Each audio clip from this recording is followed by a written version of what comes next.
जय सिया राम मित्रों, केसरी कोड ज्योतिष यूट्यूब चैनल पर आप सभी का मैं के एन गॉड हार्दिक अभिनंदन करता हूँ।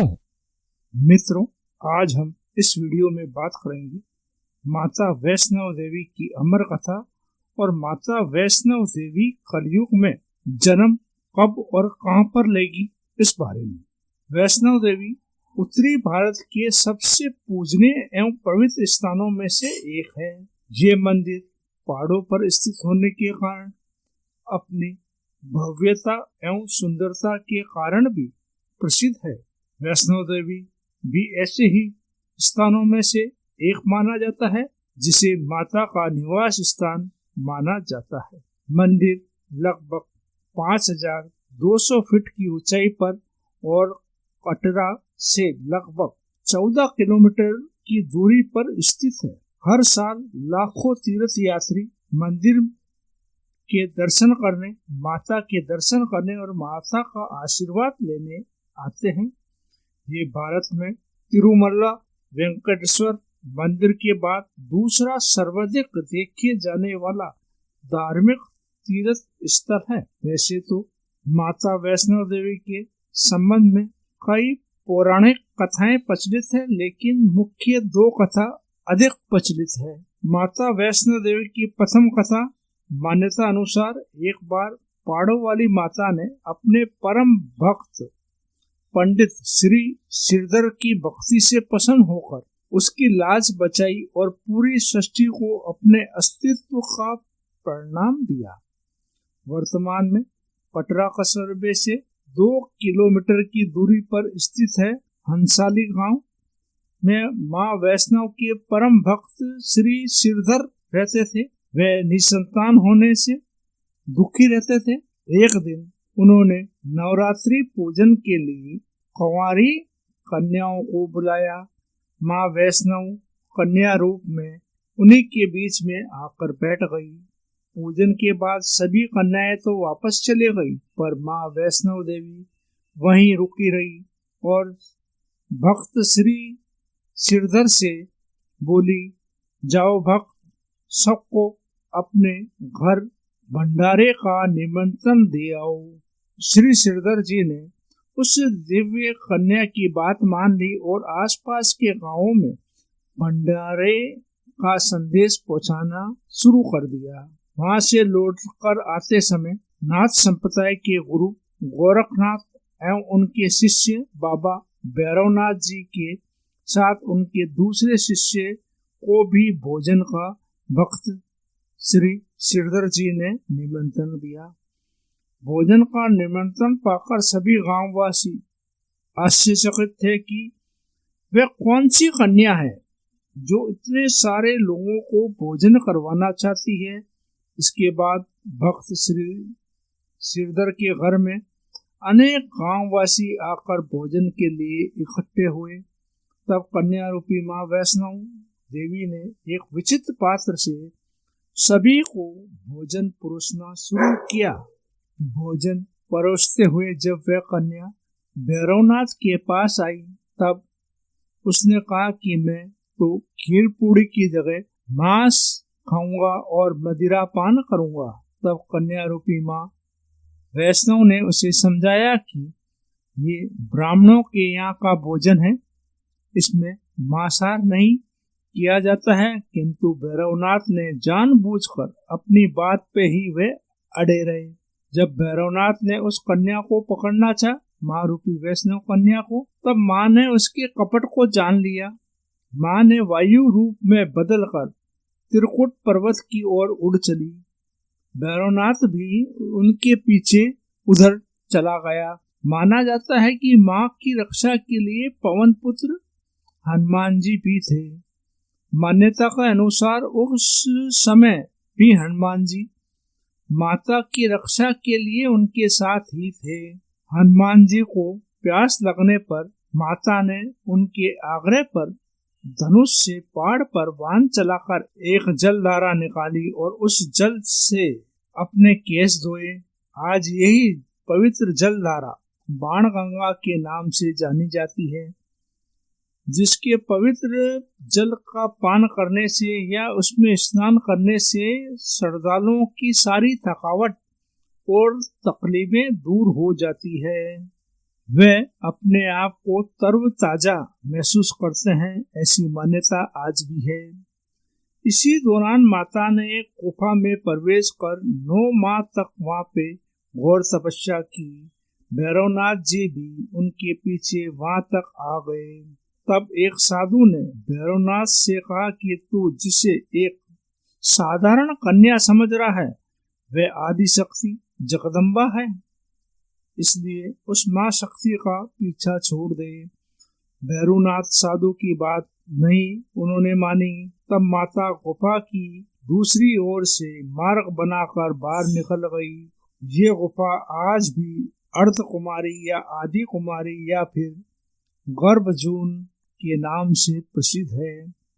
अर्ध कुमारी के पहले माता की चरण पादुका भी है। ये वह स्थान है जहाँ माता ने भागते भागते पीछे मुड़कर भैरवनाथ को देखा था। गुफा से बाहर निकलकर कन्या ने देवी का रूप धारण कर लिया। माता ने भैरवनाथ को चेताया और वापस जाने को कहा, फिर भी वह नहीं माना। भैरवनाथ माता गुफा के भीतर चली गई। तब माता की रक्षा के लिए हनुमान जी ने गुफा के बाहर भैरवनाथ से युद्ध प्रारंभ कर दिया। भैरवनाथ ने फिर भी हार नहीं मानी।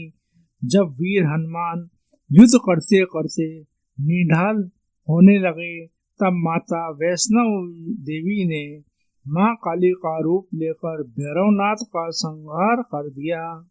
भैरवनाथ का सिर कटकर भवन से 8 किलोमीटर दूरी पर त्रिकुट पर्वत की भैरू घाटी में जा गिरा। उस स्थान को भैरवनाथ के मंदिर के नाम से जाना जाता है। जिस स्थान पर मां वैष्णव देवी ने हठी भैरवनाथ का वध किया था, वह स्थान पवित्र गुफा अथवा भवन के नाम से प्रसिद्ध है। इसी स्थान पर मां काली दाएं तरफ, मां सरस्वती बीच में तथा मां लक्ष्मी बाएं और पिंड के रूप में गुफा में आज भी विराजमान हैं और भक्त लोग उसके दर्शन कर कर अपने सब दुख संकट का निवारण करते हैं। इन तीनों के सम्मिलित रूप को ही मां वैष्णव देवी का रूप कहा जाता है। इन तीनों भव्य पिंडियों के साथ कुछ श्रद्धालु भक्त एवं जम्मू कश्मीर के भूतपूर्व नरेशों द्वारा स्थापित मूर्तियां एवं यंत्र इत्यादि भी वहां पर मौजूद है। कहा जाता है कि अपने वध के बाद भैरवनाथ को अपनी भूल पर बहुत पछतावा हुआ और उसने मां से क्षमा दान की भीख मांगी। दयालु मां सबका भला करती है। माता वैष्णव देवी ये जानती थी कि उन पर हमला करने के पीछे भैरवनाथ की मुख्य मंशा मोक्ष प्राप्त करने की थी। उन्होंने न केवल भैरवनाथ को पुनर्जन्म के चक्र से मुक्ति प्रदान करी, बल्कि उसे वरदान देते हुए कहा कि मेरे दर्शन तब तक पूरे नहीं माने जाएंगे जब तक कोई भी भक्त मेरे बाद तुम्हारे दर्शन नहीं करेगा। उसी मान्यता के अनुसार आज भी भक्त माता वैष्णव देवी के दर्शन करने के बाद 8 किलोमीटर की खड़ी चढ़ाई चढ़कर बाबा भैरवनाथ के दर्शन करने को जाते हैं। इसी बीच वैष्णव देवी मां ने 3 पिंड यानी सिर सहित एक चट्टान का आकार ग्रहण किया और सदा के लिए वहीं ध्यान मगन हो गई। इसी बीच पंडित भक्त श्री श्रीधर जी अधीर हो गए। वे त्रिकुटा पर्वत की ओर उसी रास्ते आगे बढ़े जो उन्होंने सपने में देखा था। अंत में वे गुफा के द्वार पर पहुंच गए। उन्होंने कई विधियों से उन पिंडों की पूजा अर्चना की और अपनी दिनचर्या का हिस्सा बना लिया। देवी उनकी पूजा से बहुत पसंद हुई। वह उनके सामने प्रकट हुई और उन्हें आशीर्वाद दिया। तब से भक्त श्री श्रीधर और उनके वंशज देवी मां वैष्णव की पूजा आराधना करते आ रहे हैं। ये तो थी मित्रों वैष्णो देवी की एक कथा। अब वैष्णो देवी की दूसरी कथा आपको बता रहा हूँ। माता वैष्णो देवी की अन्य कथा हिंदू पौराणिक मान्यताओं में जगत में धर्म की हानि होने पर और अधर्म की शक्तियों के बढ़ने पर आदि शक्ति की सत, रज और तम तीनों रूप माँ सरस्वती, माँ लक्ष्मी, माँ दुर्गा ने अपने सामूहिक बल से धर्म की रक्षा के लिए एक कन्या रूप में प्रकट हुई। ये कन्या त्रेता युग में भारत के दक्षिणी समुद्र तट पर रामेश्वरम में पंडित श्री रत्नाकर की पुत्री के रूप में अवतरित हुई थी। इन्होंने जन्म लिया था। कई सालों से संतानहीन पंडित रत्नाकर ने बच्ची को त्रिकुंता नाम दिया, परंतु भगवान विष्णु के अंश रूप में प्रकट होने के कारण वैष्णवी नाम से ये विख्यात हुई। लगभग 9 वर्ष की आयु होने पर उस कन्या को ये मालूम हुआ कि भगवान विष्णु ने भी इस भूलोक में भगवान श्री राम के रूप में अवतार लिया है, जन्म लिया है। तब वे भगवान श्री राम को पति मानकर उनको पाने के लिए कठोर तप करने लगी। तब श्री राम सीता हरण के बाद सीता माता को खोजते हुए रामेश्वरम के समुद्र तट पर पहुंचे। तब समुद्र तट पर ध्यान मगन कन्याओं को देखा। उस कन्या ने भगवान श्री राम से उसे पत्नी के रूप में स्वीकार करने का आग्रह किया। भगवान श्री राम ने उस कन्या से कहा कि उन्होंने जन्म में सीता माता से विवाह कर लिया है और एक पत्नी व्रत का उन्होंने प्रण लिया है। इस कारण वह उसे पत्नी रूप में स्वीकार इस जन्म में नहीं कर सकते, किंतु कलयुग में मैं पुनः कलिक अवतार लूंगा और तुम्हें अपनी पत्नी के रूप में उस समय स्वीकार करूंगा। उस समय तक तुम हिमालय स्थित त्रिकुट पर्वत की श्रेणी में जाकर तप करो और मेरे भक्तों के कष्ट और दुखों का नाश कर जगत कल्याण करती रहो। तब से माता वैष्णवी त्रिकुट पर्वत की श्रेणी में आकर तप करने लगी और संसार में दुखी भक्तों का दुख हरण करने लगी।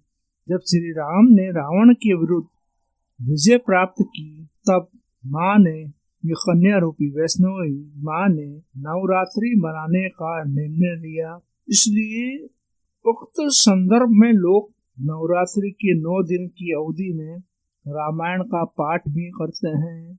आपने देखा होगा, नव पुराण जिसे कहते हैं। श्री रामचंद्र जी ने वचन दिया था कि समस्त संसार द्वारा माँ वैष्णव देवी की रूप में तुम्हारी स्तुति पूजा आराधना की जाएगी।